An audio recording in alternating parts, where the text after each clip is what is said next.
went down to the river Jordan, where John baptized three. In 1954, the landmark Brown v. Board Supreme Court case declared that separate is not equal. To implement this ruling, the subsequent Brown 2 decision required schools to desegregate with all deliberate speed. In Charlotte, North Carolina, the advent of school integration would challenge its history of racial divides. From Dorothy Counts initiating desegregation in Charlotte schools to the implementation of busing after the Swann v. CMS litigation, a group of grassroots leaders took a stand against segregation in the school system. This stand engendered a social revolution that sparked local acceptance of desegregation and pioneered one of the most effective methods for integration, gaining Charlotte the reputation as the city that made desegregation work.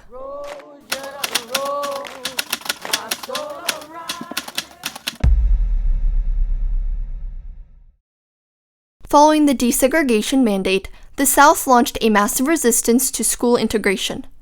As one of the most residentially segregated cities in the U.S., Charlotte's broader social context of racial prejudice carried into the classroom. Recognizing the inevitability of desegregation, in 1956, the North Carolina legislature passed the Purcell Plan as a moderate approach to integration. Consequently, during the summer of 1957, 4 students in Charlotte-Mecklenburg Schools, or CMS, were selected to set school desegregation in motion. On September 4, 1957, 15-year-old Dorothy Counts, one of these 4 students, walked alone as the first black student to integrate Harding High School.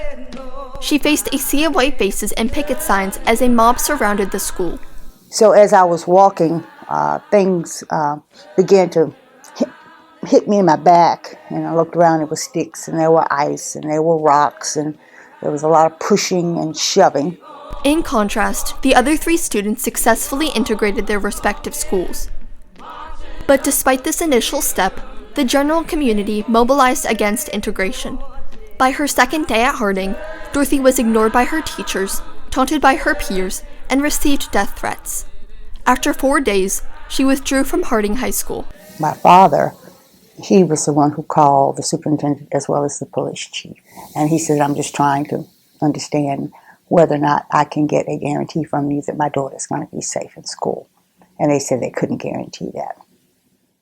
While a pioneer in desegregating Charlotte schools, Dorothy's stand of solidarity would be overshadowed by the Little Rock Nine, who desegregated Central High School in Arkansas on the same day.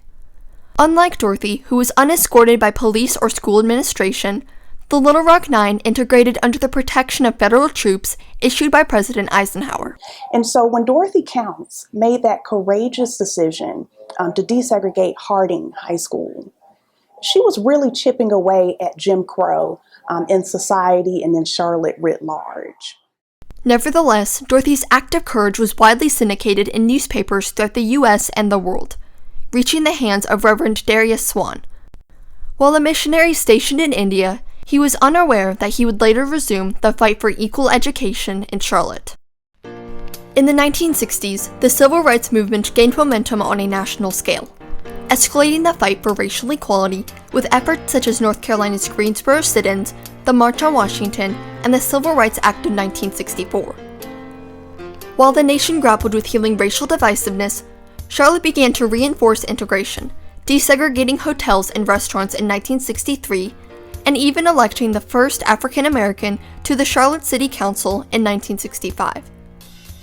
However, school desegregation remained stagnant.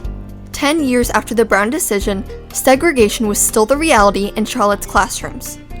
Of 109 total schools, 88 were segregated by race. Taking a stand against this disparity, a group of concerned parents prompted the landmark case, Swann versus the Charlotte-Mecklenburg Board of Education.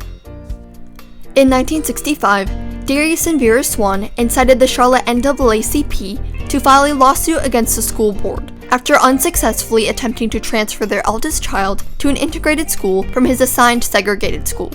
Civil rights attorney Julius Chambers represented their case, trailblazing Charlotte's efforts to expedite school desegregation. A year prior, Chambers established the first integrated law firm in North Carolina. Garnering acclaim, he was approached by the Swanns and other concerned parents to take up this case, progressing their argument against 3 key issues: segregated school zones, inability to transfer into integrated schools, and segregation of school faculty. The objective was to have a school system with no school that could be racially identified as either black or white. When the case opened in 1965, the lower court ruled that freedom of school choice was an effective means of desegregation. However, by 1968, the Supreme Court overturned this precedent of choice in Green v. New Kent County. Seizing this opportunity to challenge Charlotte's previous ruling, Chambers refiled the Swann case to initiate a faster and more far-reaching desegregation plan. The case was tried under Federal District Court Judge James B. McMillan. Despite being a conservative judge, his decision would be a catalyst for school desegregation and civil rights in Charlotte. On April 23, 1969, Judge McMillan ruled that busing could be used as a mechanism for integration. McMillan's decision sparked the creation of the Concerned Parents Association, or CPA. The CPA prompted grassroots mobilization to organize protests and petitions against court-mandated busing. Some radical members even flooded Judge McMillan with death threats and burned him in effigy. Refusing to yield to popular demand, McMillan stood by his ruling, declaring that the rules of the game have changed, and the methods the school board has followed are no longer adequate. After iterations of contentious desegregation plans, the case was then appealed to the Supreme Court in the fall of 1970. 2 months prior to the case being argued in the Supreme Court, the offices of Attorney Julius Chambers were bombed. Despite this violent threat, Chambers was undeterred as he continued the stand against educational inequality at the highest judicial level. A unanimous Supreme Court today affirmed the principle of busing school children to desegregate schools. The effects of this decision are almost incalculable. On April 20, 1971, the Supreme Court unanimously upheld Judge McMillan's ruling. The decision shocked Charlotteans. Despite initial opposition that arose from organizations such as the CPA, schools integrated at an unprecedented rate, and Charlotteans adopted a sense of city pride in the advancement of educational reform. Busing strengthened the public schools, improved the racial climate, and ushered in a more effective and democratic era in the history of Charlotte. There had been previous desegregation orders nationally that said that you must desegregate, right? But Swann was the first one that said, not only must you desegregate, but you can use, and probably should use, busing as a tool to do that. Thus marked Charlotte's golden age of desegregation, which became a national model of school reform. CMS's pioneering methods of integration inspired school districts across the country to adopt busing as a mechanism for desegregation. While busing was successful in Charlotte, the system was opposed by the nation's highest executive authority.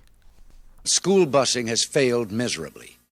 On October 8, 1984, in a campaign visit to Charlotte, President Reagan claimed that busing takes innocent children out of the neighborhood school and makes them pawns in a social experiment that nobody wants.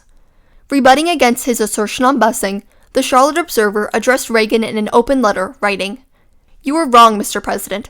Charlotte-Mecklenburg's proudest achievement is not the city's impressive new skyline or its strong growing economy. Its proudest achievement is its fully integrated public school system." However, Charlotte's prosperous era took a sharp turn with the reopening of the Swann litigation.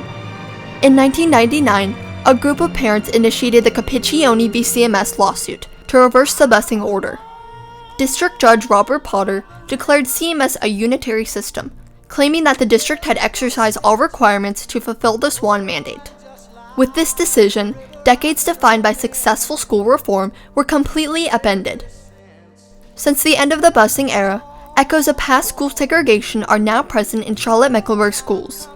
The perpetuation of school choice plans and the neighborhood school model in the current CMS Student Assignment Review mark a resurgence of the residentially segregated districting plans seen prior to the Swann litigation.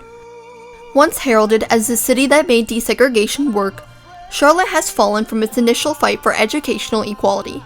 However, the efforts of Dorothy Counts and the frontrunners of the Swann v. CMS case serve not simply as a reminder, but as a lesson for a new generation of grassroots leaders, who now face the challenge to uphold the stand taken by Charlotte's pioneers. change gonna come.